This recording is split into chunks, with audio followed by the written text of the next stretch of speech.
everyone, myself Ashok.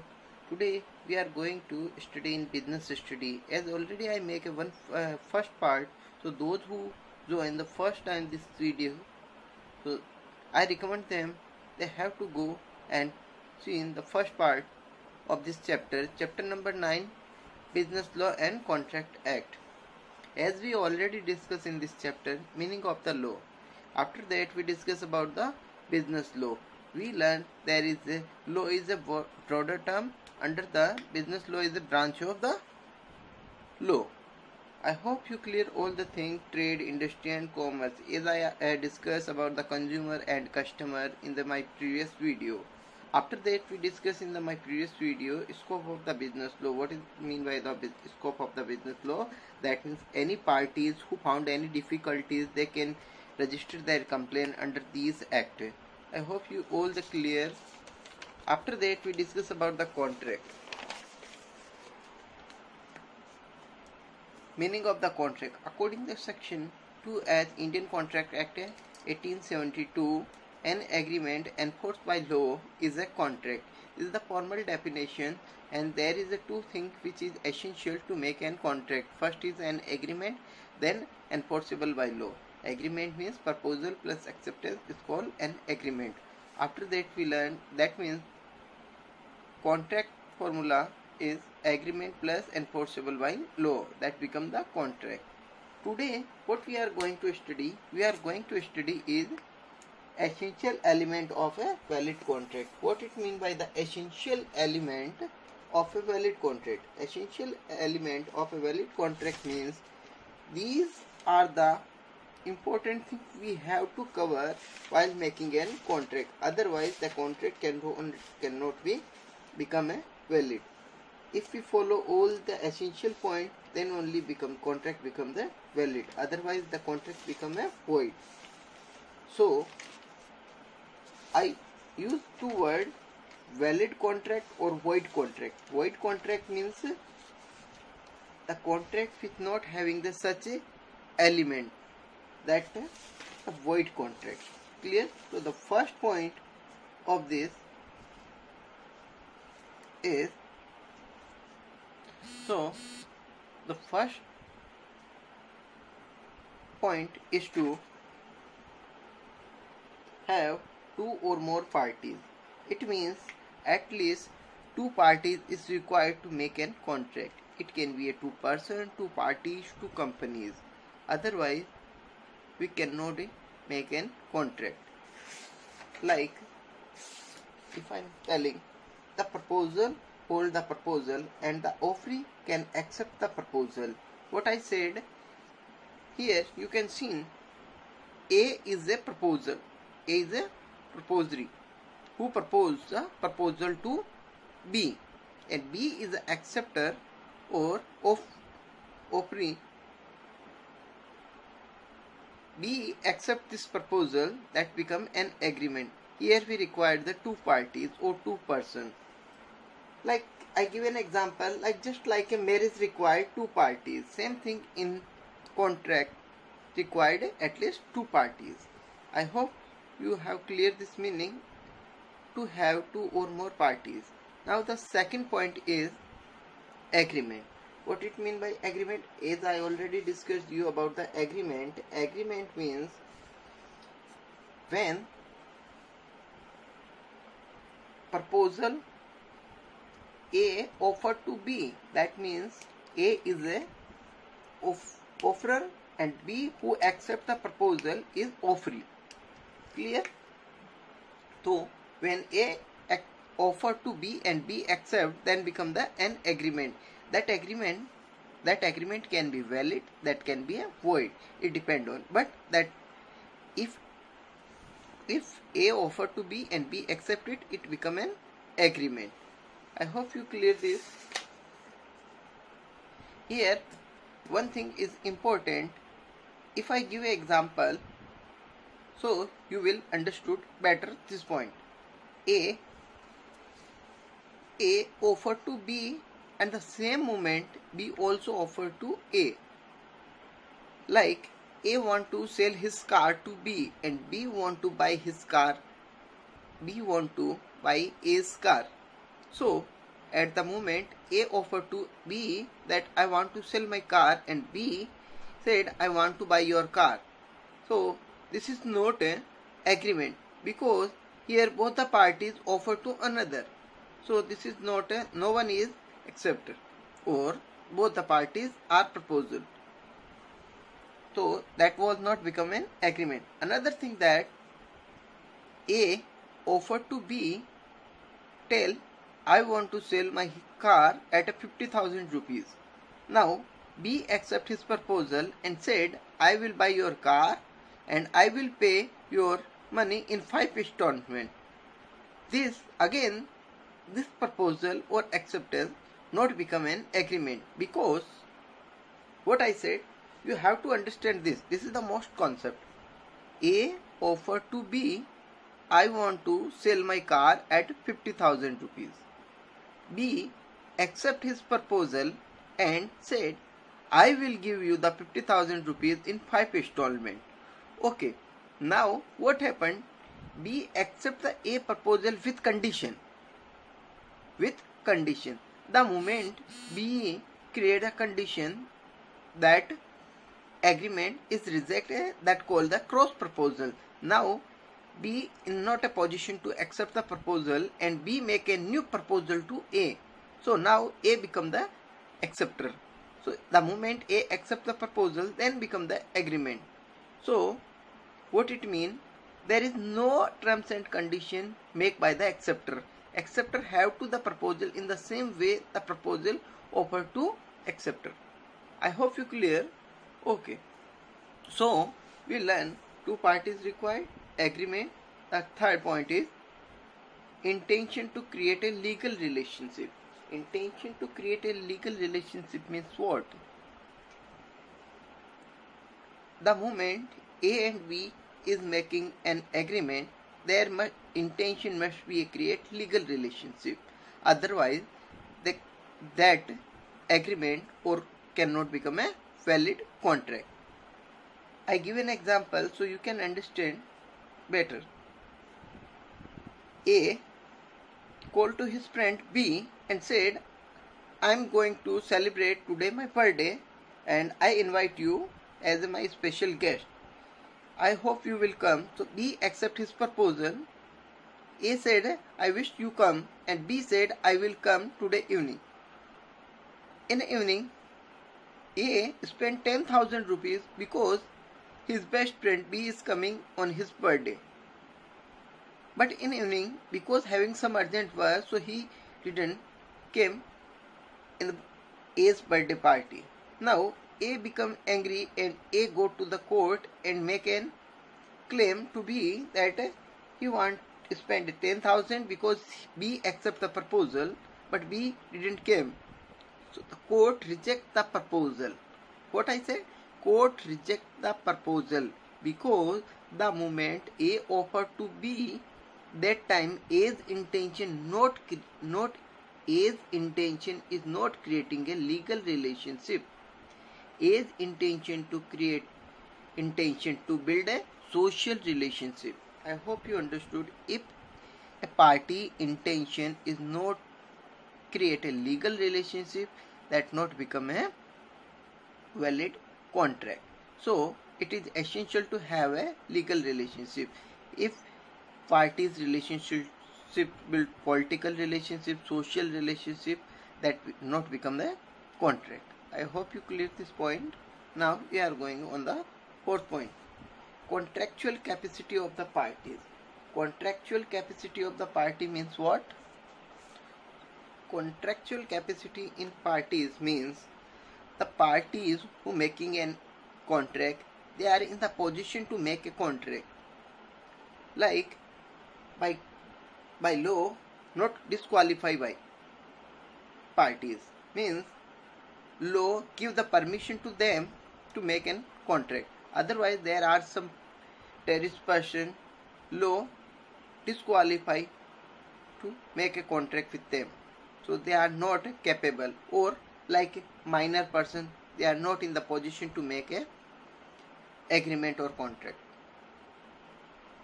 So it is necessary to make a contract to capacity, like he should be a sound mind, not disqualified by any law, is an adult person. These are the essential things which is necessary to make a contract. Clear? Now the fifth point is consent. Consent means that the necessary for the parties to agree on the same thing. Means A offer to B and B accept the proposal of A. In the same manner, there is no additional terms and condition is added. The intention of the A is to build a legal relationship with B, and he want to sell his car to B in 50,000 rupees in one installment. B accepts the proposal in the same way, in the same manner. That is called consent. That means both the parties are agree on the same thing. What I said, that is the most important thing. Both the parties, A and B, both the parties are agree on the same thing. That called consent at the same time. I hope you clear the consent. Now we are going the sixth point. Free consent of the parties. Free consent of the parties means without any force, party are agreed to make the contract. Otherwise what happened? A forced in legal way to make a contract with the B. Maybe he forced to B in the different way, or maybe he give warning to B that if he not make the contract, he will kiss his child. So these are not a free consent. Free consent means without any forceful. Without any forceful. If a party accepts the proposal or offer without any force, that is considered as free consent of the parties. Clear? Second thing, lawful consideration. Lawful consideration is the most important thing. If I say in any contract is there is no consideration, then that contract cannot become a valid. Consideration means something for something. That is the most important line. Something for something. Clear? Something for something means if A sell his car to B and B pay some money to A, that become the consideration. Something for something, written in something. A sacrifice his car and B sacrifice the money. So that is called consideration. Now my question to all the students is that if A sell his car in 1 rupees, that the market value of the car is 4 lakh, and A want to sell his car to B in 1 rupees. B accept the proposal and pay 1 rupees to A. Do you think is a valid contract? Just think about, and I am giving a few seconds. You just think is a valid contract or not. I repeat the question. A having a car, market value of the car is 4 lakh rupees. A want to sell his car to B in just 1 rupees. B ready to buy his car and pay the 1 rupees to A. Do you think is a valid contract? Okay. Now I am giving the answer of the question. The answer of the question is a yes, it is a valid contract, because law said lawful consideration. Lawful consideration means something for something. It is necessary to have some consideration. It is not necessary to have a sufficient amount or sufficient value. So if A sell to car, A give the car to B and B accept it without any money, that was not become a valid contract. But if having 1 rupee, that means that can be become a valid contract. So this is the most thing you have to remember this. Value is not a matter, but it is necessary to have some values. Okay, so lawful consideration, I hope you clear. Now we are going to the next point, lawful objective. Lawful objective means object must be lawful. Whatever we are making a contract must be according to law, not against the law. Like the contract don't have a illegal object. Illegal object is also prohibited by law, and immoral, against any public policies. Like A and B make an agreement for the purpose behind to create a problem to public, so that is not a favor of the public welfare, so that agreement or contract not become a valid contract, because their intention is not to make a lawful object. I hope you clear these. These are the basic things in your examination. Sometimes ask a single question, what do you mean by contract and what are the essential elements to fulfill a valid contract. So you have to mention all the points. Now 9th point is certainty. Certainty means what? Everything must be clear, like what is the price of the product, what is the timing of the delivery of the product, who's selling, at where he will deliver the goods, what is the exchange of the medium. You mention all the things. That means certainty means you mention or clear all the things before completing the agreement. Like if A offer to B, you deliver good to A, means if A request to B, like if you give me 10,000 unit of an product, so I will give you good amount. What it mean by good amount? There is nothing is mentioned good amount. So B asked how much money you will give me. So he said I will give you, you will be feel satisfied. Now that time B is not clearing about the amount of money. So this is part of the uncertainty. So everything is must be clear. Maybe it may be size, product, location. This point must be keep in your mind while the making the contract. So certainty is also an important to make a valid contract. Clear?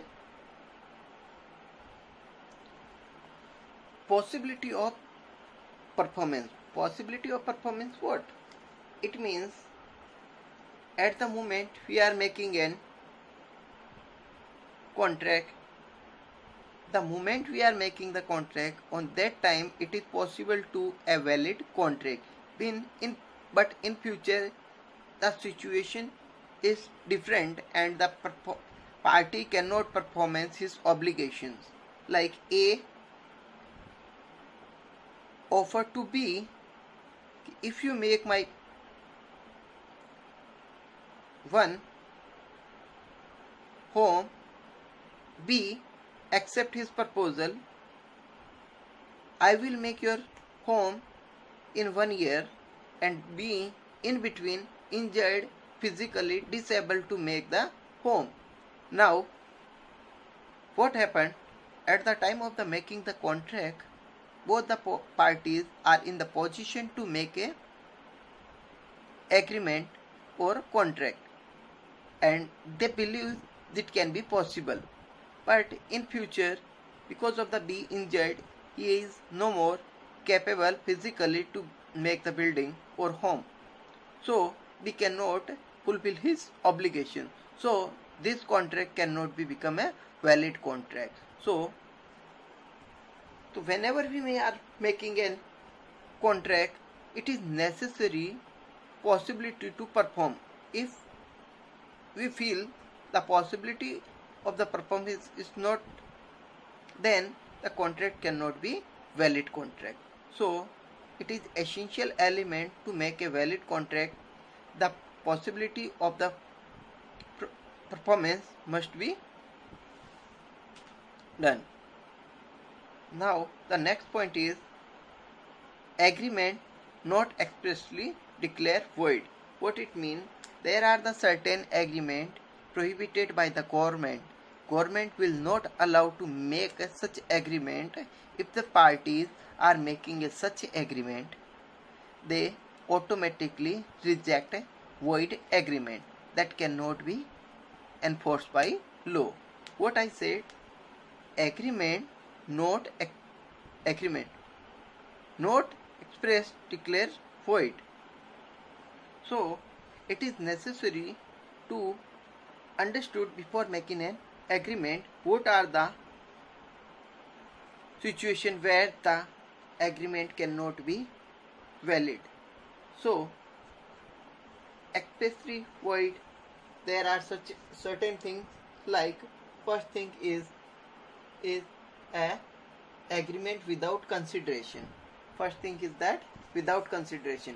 Without consideration, if we are making an agreement, that is a void agreement. As I already discussed you, A sell his car to B at ₹1. Now here is a consideration of ₹1. So this can become a valid contract. But without any consideration, that not become a valid contract. So it is necessary to have consideration. So without consideration, all the agreement become a void. The second thing in it, to agreement with the minor. Agreement with the minor means if we are making any agreement with the minor, that all agreement automatically become a void that cannot be converted enforceable by law. I hope you clear. Or the third thing is that to make an agreement to create the problem for other parties or the third parties. If we are making a such type of the agreement, that also a void agreement. Void agreement means from the starting point of view they are rejected, that cannot be enforceable by law. Last point is completion of legal formalities. Completion of legal formalities means what? When we are making an agreement, so here is we say completion of legal formalities means whatever the legal formalities is required, we have to complete all the legal formalities, then only we make a valid contract. If we are not following the legal formalities, so we cannot make a valid contract. Legal formalities means what? Legal formalities means like the agreement must be in the form of the written, oral or implied, or if it necessary to have registered the contract in registrar, so it is also necessary to make the contract for register. Here I discussed three words. The completion of the legal formalities, that can be a written, oral or implied. Everyone is understood oral contract. Oral means A and B make a contract orally, or A and B making a contract written, or A and B making a contract implied. So we have to understand all three words. First what I said? First I said A and B are making a oral. Do you think is a valid contract? In law, never say law that all the agreement must be in the written form. Oral agreement also valid, but for safety purpose, written is most important, but oral also is a valid form. So for completion of the legal formalities, the agreement must be oral, written. Now implied means what? Implied means A and B are not using the any word, maybe written or oral, in the body. By using their body language, by symbol, sign, they are making a contract. Like A request a taxi, putting his hand. B come near to A and stop his car, and B open the gate of his taxi and A sit in the car. And B start the car. After 2 kilometers, A just give the indicate, stop the car, and now the B is demanding the money to A. So A cannot be refused to say, I didn't offer any proposal. I never say to you by oral or written. But here they both are communicating in implied way. Implied means body language. They are using body language. So if both the parties communicating via body language, gesture, so that also become a form of language of the contract. So these are the legal formalities have to complete, then only a valid contract. So here we discuss all the 12 essential elements. So student, my request to you, if most of the students believe these are the point and we remember all the thing, and they are not taking seriously, they are taking grantly. I recommend you have to write all the 12 essential element in your book and give at least 2 examples of each of the case. What are the possibility of performance? Give 2 examples. In this chapter, you have to use maximum example to clear your point.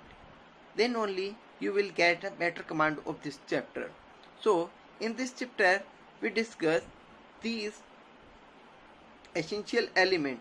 In the next chapter, that was going to be the most important, because in the next chapter we are discussing about contract act terminology. Terminology means what are the words we are using in the contract, or so these are the most important. Near about 43 are the terminology. So we will discuss all 43 in the next video. So here you should, before we start the third lecture, you should complete first or second lecture. Those who are still not watch my first videos, I suggest to them go my playlist. School make the playlist, so you people have to go over there and see the business study first lecture. I hope this lecture will help you for better understanding your next lecture. Thank you.